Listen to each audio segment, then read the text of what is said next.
Kasi pag ginawa ng isang tao ang paggalang, lahat ng iyon ay may, lahat ng ginawa niya na iyon, or yung ginawa niyang iyon ay hindi nawawala ng ganti. Amen. Pagpapala ang balik sa iyo. Sakto. Pero kung ginawa mo iyon na out of nowhere ka, parang wala ka lang at ginawa mo lang dahil nakita mo na ito'y ginawa o inuutos sa iyo, may bumabalik man siguro pero hindi maganda.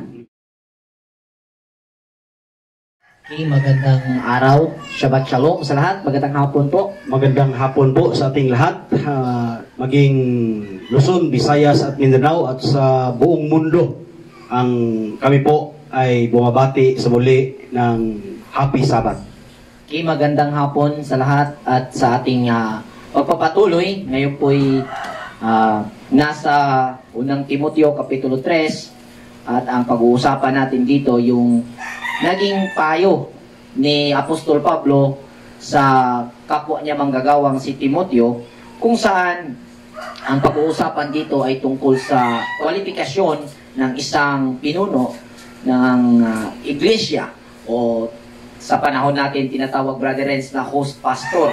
Ibasahin natin ang versikulo 1 hanggang versikulo 7. 1 Timothy chapter 3 verse 1 to 7. Totoo ang pahayag na ito. Ang sinumang nagnanais na maging tagapangasiwa sa iglesia ay naghangad ng mabuting gawain. Kaya nga ang isang tagapangasiwa ay kailangan walang kapintasan. Isa lamang ang asawa, marunong magpigil sa sarili, maingat, kagalang-galang, bukas ang tahanan sa iba, at may kakayahang magturo.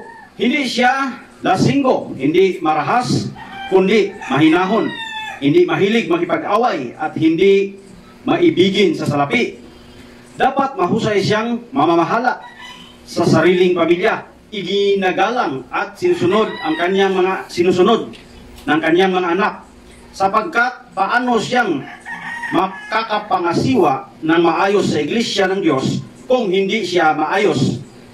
Hindi niya maayos ang sarili niyang pamilya. Kailangan siya ay matagal ng nananampalataya, sapagkat kung hindi, baka siya ay maging palalo at mapahamak na gaya ng Diablo. Bukod dito, kailangan siya ay may mabuting patutuo sa paningin ng mga hindi sumasampalataya upang di siya mapintasan at hindi mahulog sa bitag ng Diablo. Okay, so magandang hapon sa lahat.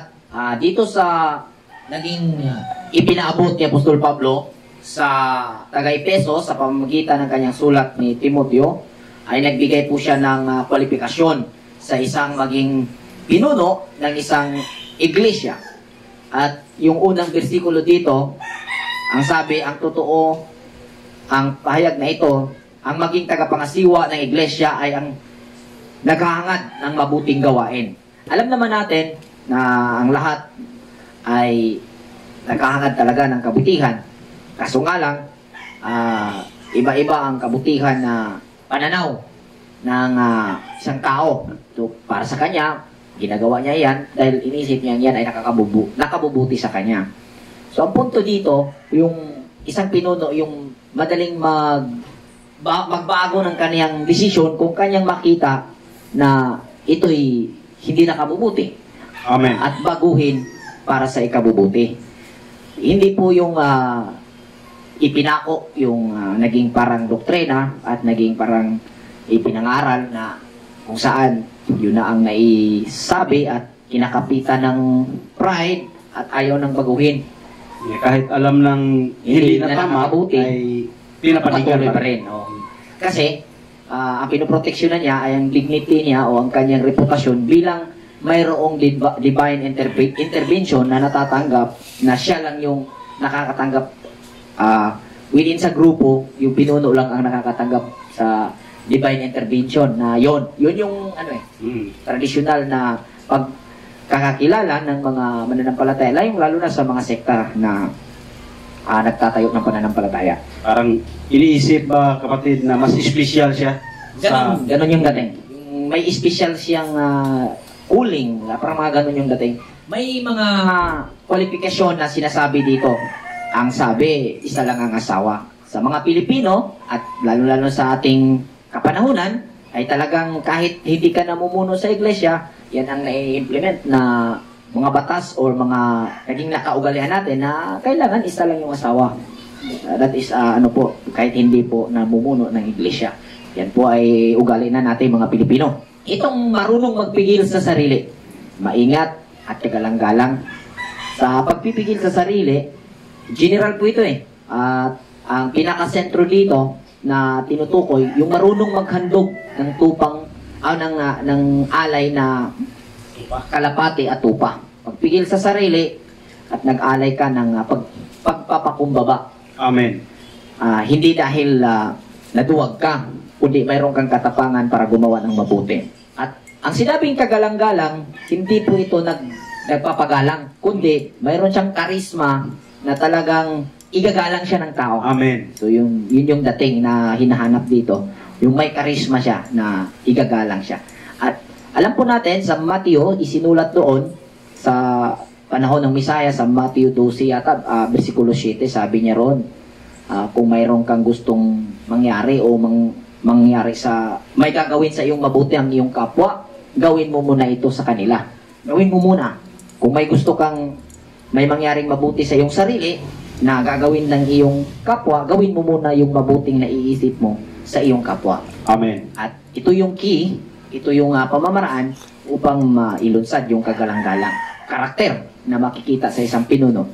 At na-mention din ito sa Matthew sa panahon ni Misaya nung kanyang kinumpronta ang mga Pariseo na huwag kayong magpatawag na papa, huwag kayong magpatawag na guro, dahil isa lang sa inyo, isa lang ang ating tagapagturo. Dahil ang naganap at ginawa ng mga Pariseo ay ang dating nag-aral kasi sila, kailangan mo silang igalang. Ganun po yung dating. Dahil sila ay nakapag-aral sa Sanhedrin, sila ay member ng Sanhedrin, member ng mga espiritual na kilusan sa komunidad ng mga Hudyo, ay obligado yung mamamayang mga Israelita na igalang sila. Ganon yung dating. At sa panahon na isinulat ito ni Apostol Paul, alam po nating lahat na ang kanyang katunggali dito na naging problema sa iglesia ng Efeso ay ang mga Hudyo na hindi tumanggap sa aral ni Kristo o aral ni Jesus o aral ng kinikilalang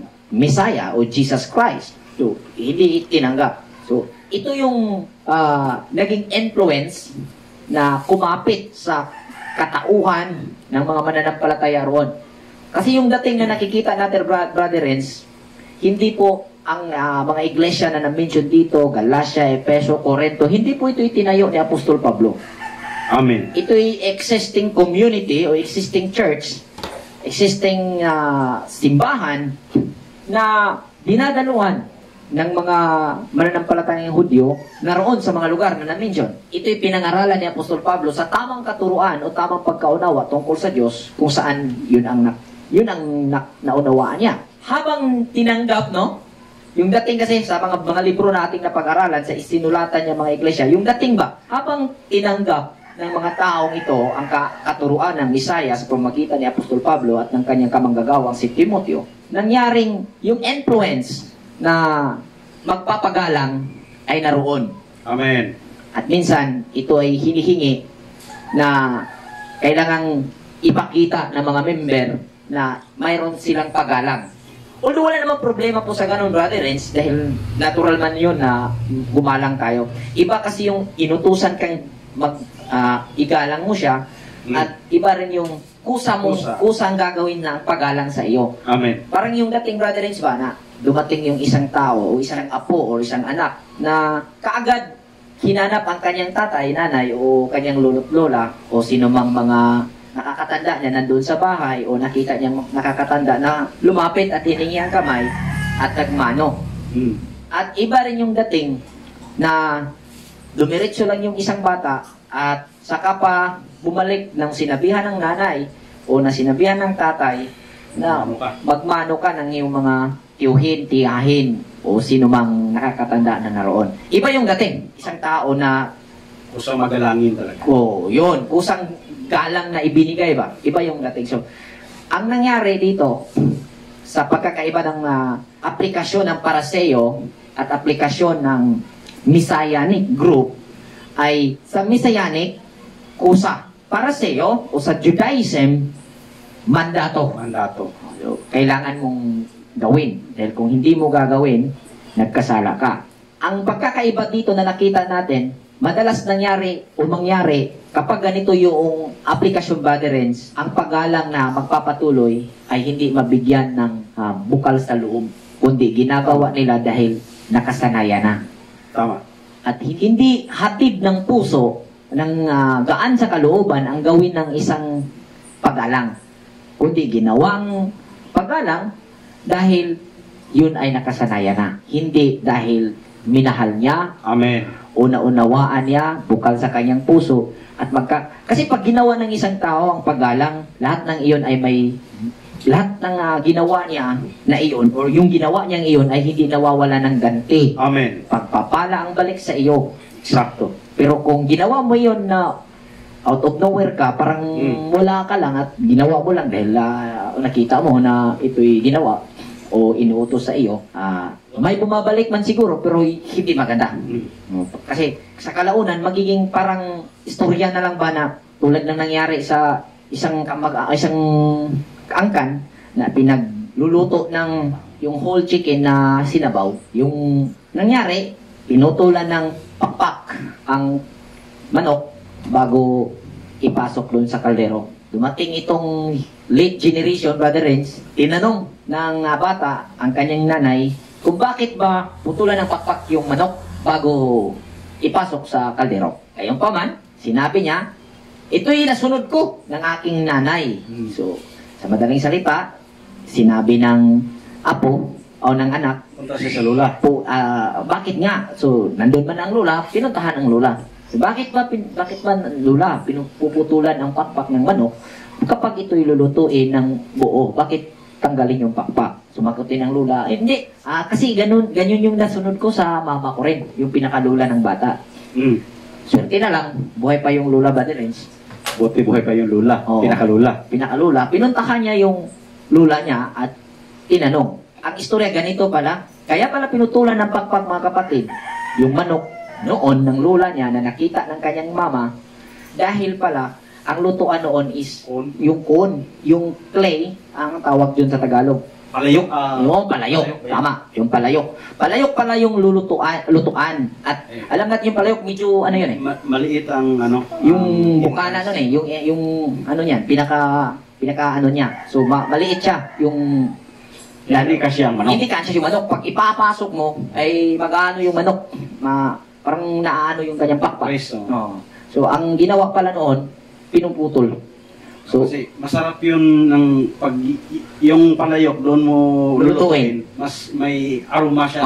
At madali siyang lumambot. Matender siya ba? Madali siyang malambot yung karne. So ngayon, nung narinig ng lula, ang sabi ng lula, ano? Hanggang ngayon ba? Ginawa pa rin nila na puputulan ng pakpak ang manok. Na malaking kaldero. Ginawa lang naman namin yun noon dahil palayok yung lulutuan namin noon. Hindi madaling ipasok yung pakpak sa palayok. Kasi maliit yung palayok. At ngayon, wala nang rason ba't pa nila puputulan na malaki na yung lulutuan. Yun ang point. Yun yung point. So, kapag kasi iuutos yung paggalang, hindi nagmula sa puso na gawin, ay mangyaring ganun ang kahihinatnan na anong amin na yun mo ay utos kasi ng mama noon. At pag hindi kami nag-bless, papaluin kami. Hindi na alam yung tunay na kahulugan at ang kusang loob na paggalang. Yun yung wala. At ang nakita natin sa panahon ni na Apostol Pablo, ganito rin.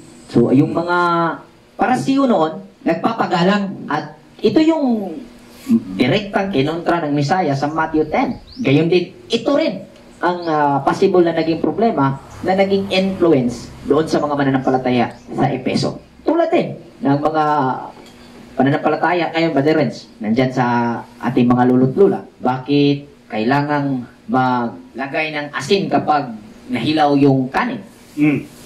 Narasan nyo ba yun? Kaway-kaway dyan sa mga nakaranas ng ganyan. Karelate ako dyan. Lagyan ng asin yung pinaka-top ng kaldero nilulutuan. Ganun yung dating ba? Hindi na ituro. So sa nakita natin, ipinaunawa ito ni Apostol Pablo yung mga kahulugan ba ng ginagawa. Ang nangyari, yung kahalagahan ang naintindihan ng mga mananampalataya. At dito naman sa Pariseo, yung ginagawa ang nabibigyang halaga. Hindi yung kahulugan ng ginagawa. Eksakto. Yan nagkakabangga, mga kapatid. So pagdating natin dito sa baba, may sinasabing kailangan mayroon siyang patutuo sa mata ng hindi mananampalataya. Yung magiging host ng isang iglesia. Kailangan mayroon siyang patutuo. Sa nakita natin, nire-require kung ating dalhin sa ating kapanahunan, mas mabuti na ang isang pinuno ng iglesia ay mayroon siyang pangalan. Kumbaga, degree holder. Isa yan. Isa yan sa ano natin na nakita na kung sa ating kapanahunan ito mangyari, kung maaari, yung pinuno ng simbahan Ay, may natapos. Oo. Kasi pangalan yun. Patutuo yun sa kanyang sarili. At pangalawa, kahit wala siyang natapos, kinikilala siya ng komunidad ng kanyang mismong tinitirahan. Example na lang, siya isang purok leader, kagawad ng barangay. Yun yung mga reputasyon na kailangan. Mahirap kasi sa panahon natin, kung ikaw ay isang leader at wala kang pangalan, mahirap mag-connect in terms sa influence, lalong-lalo na sa government terrain, sa gobyerno. Kasi hinahanapan ka ng credential, hinahanapan ka ng Bible school attendment, hinahanapan ka ng anong natapos. Yan ay sistema na ng ating kasalukuyan. At hindi natin yan kayang baguhin pa. Okay? Kung sa panahon natin, mas lamang yung may natapos ang magiging pinuno. Yan po yung ating nakita. So ito yung opinion natin at interpretasyon na magiging nais iparating ba ng sulat ni Apostol Pablo sa panahon ni Timoteo at maging sa atin ngayon. Kung ating titingnan ang nakaraan, Brother Renz, sabi nga nila, itong sinimulan ni Jesus Christ, hindi daw nakapag-aral. Saan siya kumuha ng karunungan dahil hindi naman siya nakapag-aral kasi anak lamang ng panday. So gusto ko pag-usapan ang issue na ito or itong identity ni Jesus Christ tungkol sa anak ng panday. Amen. Sa pagkakaalam ko kasi, sa panahon noon, ang isang panday ay hindi po siya ordinaryong trabaho na kagaya ng iniisip natin sa ating panahon ngayon. Kasi ngayon pag isang panday ang sinasabi, parang hindi nakapagtapos. Hindi siya nakapagtapos, hindi siya nag-aaral. Alam po nating lahat, sa panahon nila, yung panday, yun yung mga builder. Equivalent of engineer po yun, Brother Renz. Eksakto. Si Jose, hindi po siya low class na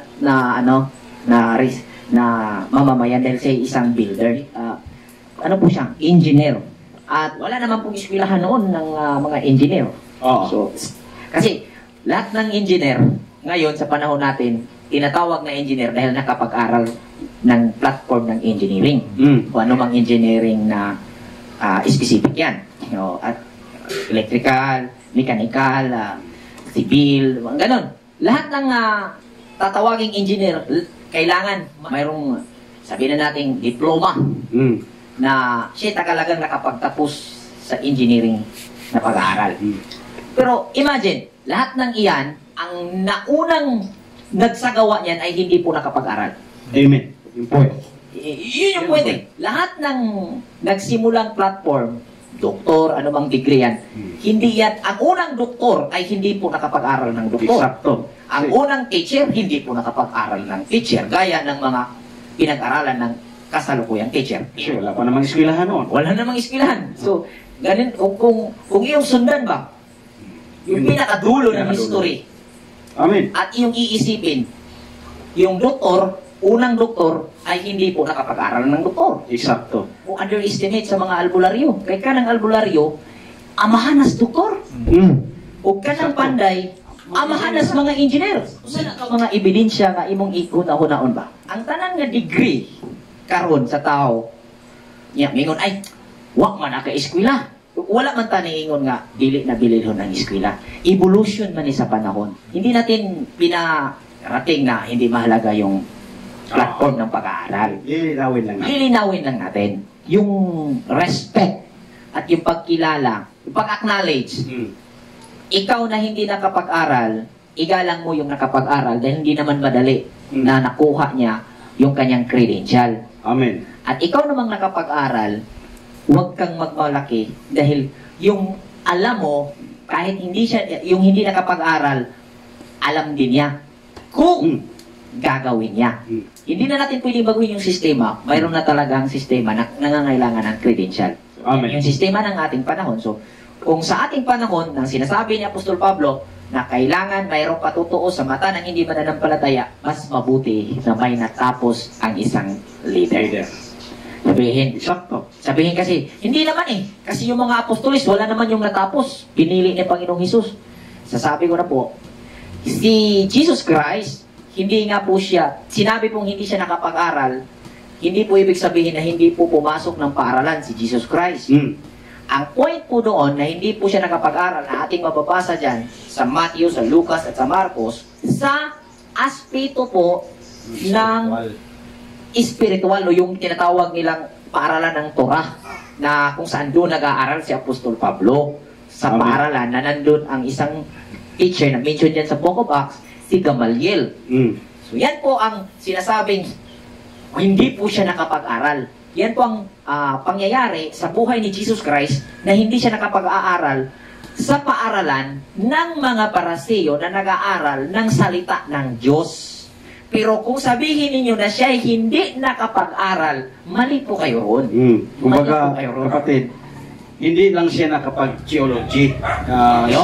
Pero hindi ibig sabihin na hindi siya nakapag-aral dahil napakatahabang panahon na nawala yung record niya doon sa New Testament.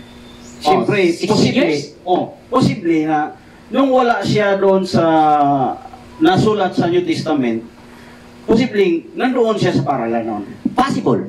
At mayroon ngang mga theory, mayroon ngang mga espekulasyon na ating mababasa, makikita natin. At talamak yan, nasa YouTube, nasa Facebook. Habang nawala daw si Jesus Christ, 16 years, andun daw sa India, nag-aral ng magic.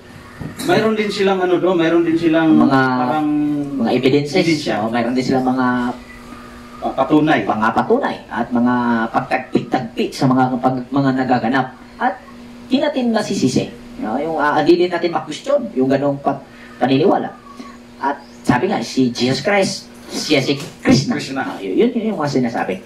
So, hindi po kami naniniwala o hindi po kami tumatayo sa ganong paliwanag. Pero hindi din natin pwedeng i-condemn. So, ganun po yung ating dating. May posibilidad. May posibilidad kasi. So, ang ating lang nililinaw, alisin sa isipan natin na hindi nakapag-aral ang Jesus Christ na namuno sa Messianic na katuruan kung saan sinunod ng mga apostoles.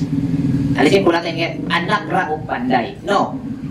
Anak ng engineer yun. Anak ng engineer kung sa ating panahon ngayon. Ang nagsasabi na kailangan may patutuo sa mata ng hindi manampatay, si Apostol Pablo. Alam po nating lahat, si Apostol Pablo ay galing po sa Sanhedrin. Siya po ay isang sincere, debuto na member ng Paraseo at isa siya sa may katungkulan. Amen. Sa pananampalatayang iyon. Kung ating siya sa atin sa banal na kasulatan or dyan sa New Testament mismo, wala sa mga apostolis dyan, maliban kay Pedro, or nag-assemble sa pamamagitan ng kapangyarihan ng karunungan ng Diyos na ipunin at palawakin ang pananampalataya kagaya ng ginawa ni Apostol Pablo. Maliban kay Apostol Pedro. Dahil mayroong talagang patutuo si Apostol Pablo dahil siya ay isang Sanhedrin, siya ay isang Paraseo at nakapag-aral, nakapagtapos at naging kinilala na masugid na mananampalataya sa Judaism. Sa Bible School partner, si Apostol Pablo daw ay sa ating panahon ay membro ng Supreme Court. Yun yung napag-aralan at timbang-timbang ng mga theologian na nag-aaral sa buhay ni Apostol Pablo. Kumbaga, mapapabilang siya sa Mataas na antas. mataas na antas ng mga abogado. Ganun po yung dating Amen. sa panahon nila noon. Kung titingnan natin, sa 12 Apostle, maliban kay Pedro nating nano dyan at si Santiago, yung Santiago kasi dyan na nababasang kasama ni Pedro, kapatid yan ni Yeshua o kapatid ni Jesus. Wala dyan sa kanila ang nagtatayo ng community at tuturo talaga na mag-assemble ng mga pananampalataya. Siya lang ang apostol na napakadaling nakapasok sa mga community na dati nang nandyan. Tapos May connection na siya. may ano na siya may kumbaga mataas na kasi yung tingin ng tao sa kanya dahil mataas yung antas ng kanyang kaalaman dahil kung sa atin po nga ay membro siya ng Supreme Court, siyempre pag karinig pa lang ng tao na ay taga Supreme Court yan, taga Sanhedrin yan, talagang mas marunong yan at mataas ang kaalaman yan. Yun yung yun tama ka rin. Yun talaga yung nakikita ng mga tao na habang nagbabahagi si Apostol Pablo at itinuwid niya yung pangangaral, marami ang nagkambyo ba tungo sa pananampalataya ng Misaya na dinala ni Apostol Pablo dahil nabigyan ito ni Apostol Pablo ng paliwanag at sa katayuan ni Apostol Pablo bilang Amen. siya ay talagang masugid, ibuto, ay marami ang magsasabi na oo nga kasi kung sa kaalaman tungkol sa ating pananampalataya, hindi na ito kinulang. Madaling paniwalaan kasi kapatid no, yung may alam ng tao na halimbawa, abogado, mas madaling maniwala ang tao pag ang abogado ang magsabi o yung mga maestro, yung mga may mga degree, mas madaling paniwalaan kaysa grade 1. Oo, So, tama. sa walang napag-aralan. Yun talaga yung katotohanan. Kaya kahit naman ikaw, kung may sasabi sa iyo na pagkukumbinsi sa iyo or pagpapaliwanag sa iyo, parehas kayo marunong magpaliwanag. Yung walang natapos, magaling din magpaliwanag. Pero yung may natapos, magaling din magpaliwanag, parehas kayo. Sino ngayon ang yamado? Talagang ang puso ng tao doon talaga sa may natapos. Kasi parehas man sila at siya may natapos pa. Parehas sila ng paliwanag, magaling magpaliwanag, pero may natapos. So, kung ating titingnan sa mungkahi ni Apostol Pablo, hindi naman natin kinokondem dito yung walang natapos. Kasi hindi yun ang point. kasi nga sinabi ko kanina, ang lahat ng may natapos, tinuruan yan o inasimbol yan ng isang taong hindi nakapag-aral sa kanyang itinuro o sa kanyang sa platform na kung saan graduate itong mga degree na nasabi. Amen. So, ang atin lang is interpretation dito sa mungkahi ni Apostol Pablo sa magiging pinuno ng iglesia. Yun yung mas mabuti. Amen. Kahit hindi ka nakapag-aral ng kursong education o ano ba dyan, kung ang pagpapastor ang kuan mo, ang passion mo, mas maigi na nakapag-Bible school ka. Kung hindi ka nakapag-Bible school, ay nakapag-attend ka ng mga Bible seminar. At magiging credential mo yun. So, yun po yung dating. Kasi, may mga iba kasi na, wala yan eh. Kasi, yung ating aasahan, yung feed ng Holy Spirit, ang Diyos ang magtuturo, hindi ang tao. Wala namang Diyos na bumaba at nagsasabi, itong gagawin mo, wala namang ganon. Yan lang po ang ating nililinaw na mas pabor tayo sa pipiliin na magiging pinuno ng isang iglesia yung may pangalan. Pag sinabing pangalan, una na doon, may natapos. Amen. Pangalawa, kinikilala ng lugar. Example, siya isang procleader, chairman ng asosasyon, o talagang mayroon siyang kagawad kaya or talagang kinikilala siya ng lipunan. So yan po mga kapatid. Tutuloy natin dito sa versikulo 8 hanggang versikulo 13. Sa Kapitulo 8, verse Timothy, chapter 3, verse 8, ang mga tagapaglingkod naman ay dapat ding maging kagalang-galang, tapat, mangusap, hindi lasinggo, hindi sakim sa salapi. Kailangan sila'y tapat sa pananampalataya na ating ipinapahayag at may malinis na budhi. Kailangan subukin muna sila at kung mapatunayang sila'y karapat-dapat, saka sila gawing mga tagapaglingkod. Gayon din naman, ang mga babaeng tagapaglingkod ay dapat maging kagalang-galang, hindi chismusa, mapagtimpi at matapat sa lahat ng mga bagay. Ang mga tagapaglingkod sa iglesia ay dapat isa lamang ang asawa at maayos na ngasiwa sa kanilang mga anak at sambayanan. Ang mga tagapaglingkod na tapat sa tungkulin ay iginalang ng mga tao at buong tiwalang makapagpahayag tungkol sa pananampalataya kay Kristo Jesus. Okay, so kailangan wag kalimutan yung isa sa pinaka-importanting requirements, yung makakapagpahayag. Amen. Tungkol sa hiwaga ni Kristo. Yun yung isa sa pinaka-importante. At itong na-mention ngayon, ito yung mga supporters sa iglesia. So kanina, ang kailangan ng isang pinuno ay isa lang ang asawa. Gayon pa man, sa pangalawang yung mga supporters, isa lang din ang Isa asawa. lang din ang asawa. So wala talagang pinapayagan na dalawa ang asawa. Magubot na. So itong aral na ito, kung ating titingnan, sa panahon ng mga Israelita, ang mga pinuno gaya ni Jephthah, mga pinuno dyan, may maraming asawa. Gideon, may mga asawa yan, marami. So, sabi nila, bakit yung mga pinuno noon, hindi, na naging pinuno sila, na may mga maraming asawa. Pero tingnan nyo po, puro yan bumagsak, at hindi nagtagumpay sa bandang dulo. So, yan po ang nangyari. Kasi, sa Torah, ang mga pari, kailangan isa lang ang asawa.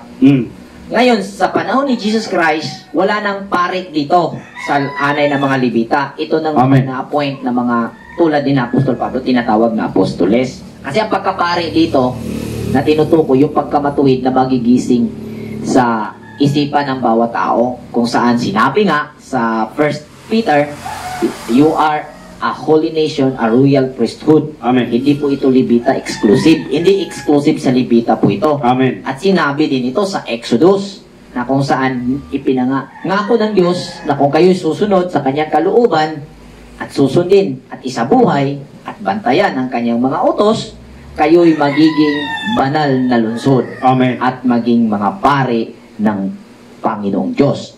So, yun po ang mga kapatid. So, ang pagkapari na isa lang ang asawa ay gigisingin po ito ng mga Levita sa pagkatao ng mga Israelita. Amen. Nakuha niyo po, yung pagkapari dito ni Aaron bilang representante physically ng pagkapari, yung matuwid as a model, ay ang trabaho ng mga pari is i-activate yung righteousness spirit sa bawat Israelites upang maging makapamuhay ng matuwid ang mamamayan. Amen. Yan po ang trabaho ng pari na mga Levita. Hindi po kailangan na andun lang yung pari at kung ano yung pagkakasala ng taong bayan, sila yung magsasagawa ng seremonya para sa kapatawaran. Yung seremonyang isinasagawa ng pari, mayroong espiritual na aral na mensahe iyon na ipapaunawa doon sa nagkasala at sa paraang iyon, ginising ng paring Levita ang pagkapari espiritual ng isang mananampalataya o isang Israelita nang sa gayon magkaroon ng espiritual na kahulugan ang seremonyang ginawa ng isang paring Levita. Amen. Ganyan po. Kaya yung utos ng Diyos noon sa Old Testament, hindi po nagbabago o hindi po nawalan ng bisa.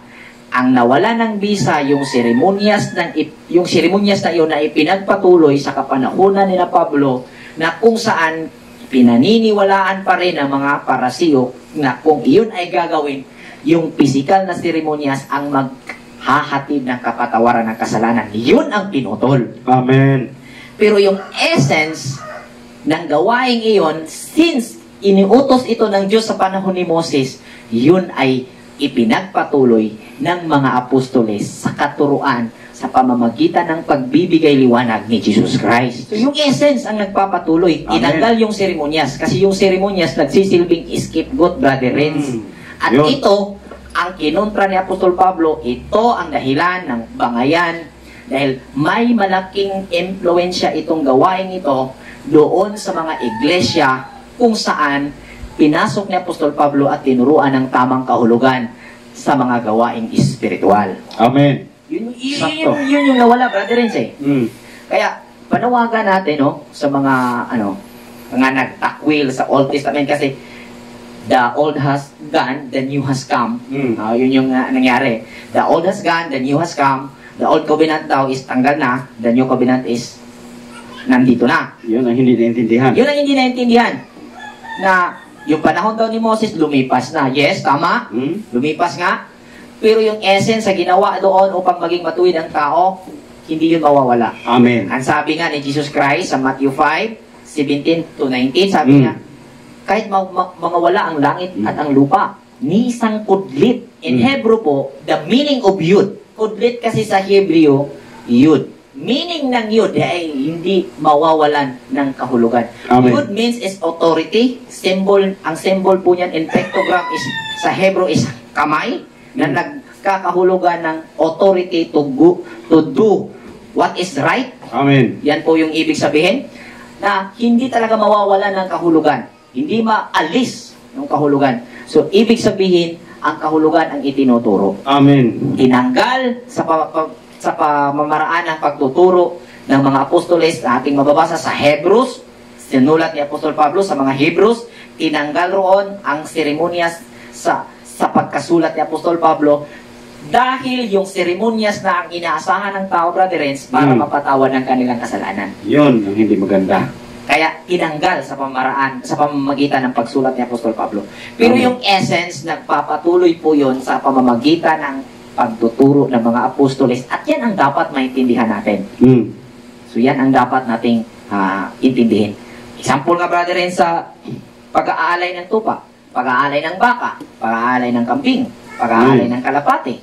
Do you think ganun kahina ang Diyos? Susunugan mo lang ng baka, papatawarin ang iyong kasalanan?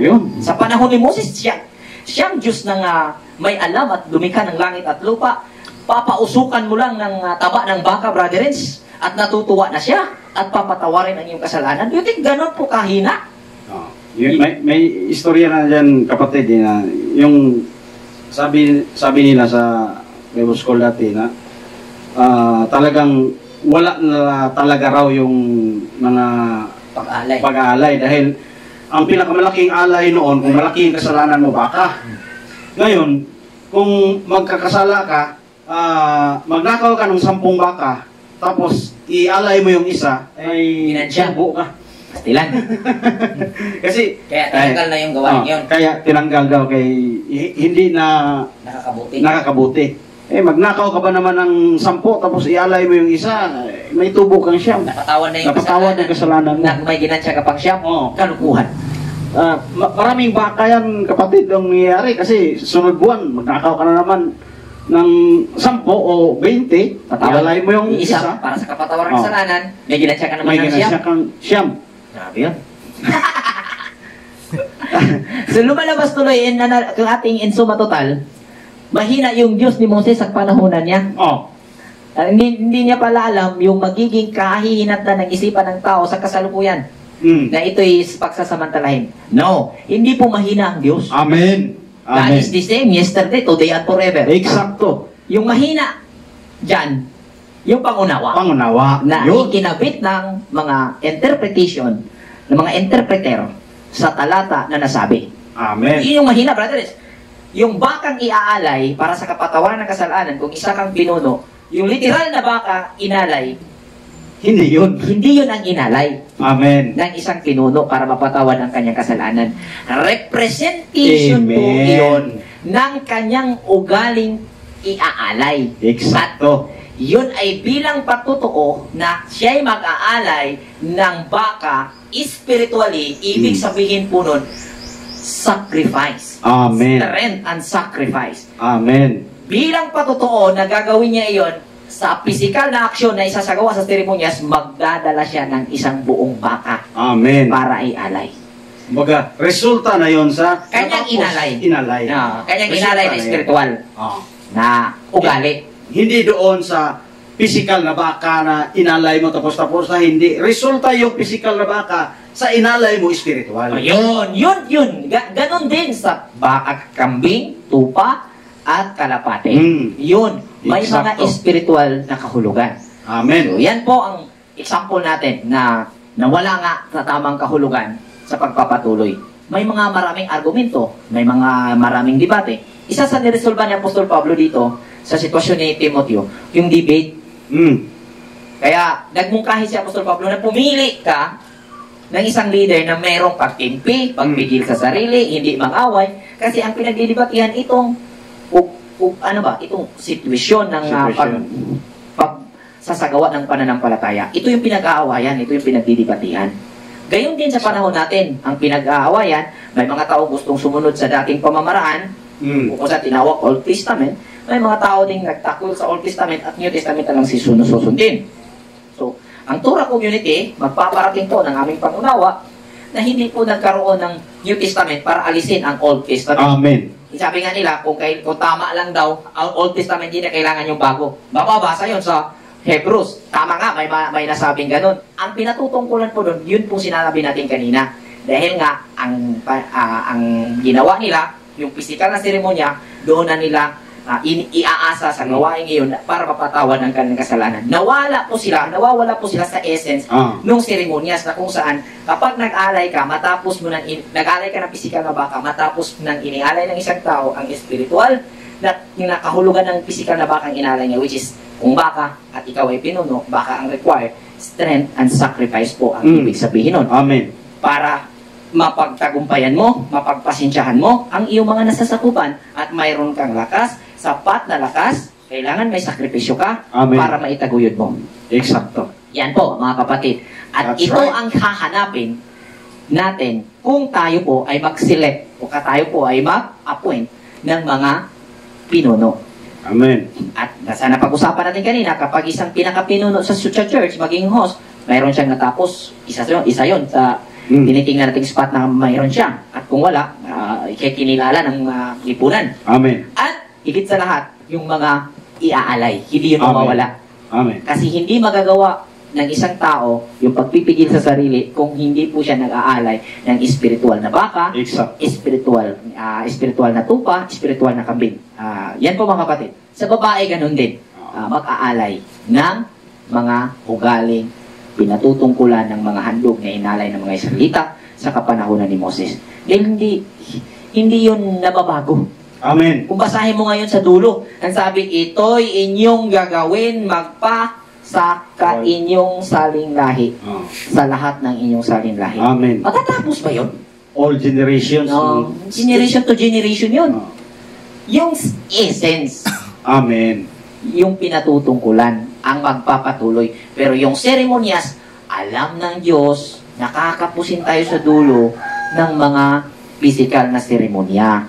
Kaya yun ang nababago at nangyari nga dahil nga ang ginawa ng mga Israelita sa pagpapatuloy, ang physical na seremonya ay para mapatawad ang kanilang kasalanan. Naging kalayaan ng mga makasalanan ang pagsasagawa ng seremonyas na handog para sila ay makakagawa ng kasalanan ulit. Okay, kung makasama, mag-ihorog baka.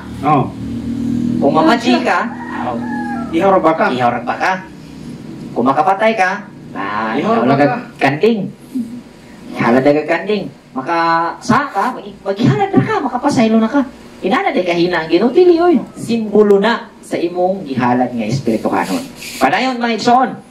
Versikulo 14 hangtod sa 16. Verse 14. Umaasa akong magkikita tayo sa lalong madaling panahon, ngunit isinulat ko ang mga ito upang kung hindi man ako makarating agad at malaman ko na kung ano ang dapat na naging ugali ng mga taong kabilang sa sambayanan ng Diyos na buhay sa iglesia na haligi at saligan ng katotohanan. Hindi may kaila na napakadakila ng hiwaga ng ating relihiyon. Siya'y nahayag ng maging tao, pinatunayang matuwid ng espiritu at makita ng mga anghel, ipinangaral sa mga hintil, pinaniwalaan ng lahat at itinaas sa kalangitan. Amen. So, hiwaga ng reliyon. Pag-usapan natin ang reliyon. Sabi ng iba, Walang reliyon na makapagliligtas. Bakit mayroong ganitong mga konsepto na sinasabi, marinig natin, at maraming umaabiba pag sinabing walang reliyon na makakapagligtas. Kasi ang iniisip ng tao ngayon pag sinabing reliyon, grupo. Grupo. Yun. Samahan. Pero, kung ating titingnan, yung reliyon tumutukoy sa relasyon. Sabi, ang reliyon ay hindi makapagliligtas. Ang reliyon ay hindi makapagliligtas. Relasyon ang makapagliligtas. Kung aralin po natin, ang reliyon nagmula sa Latino na salita na ang ibig sabihin, relasyon sa Diyos. Yun lang pala eh. Yun pala eh.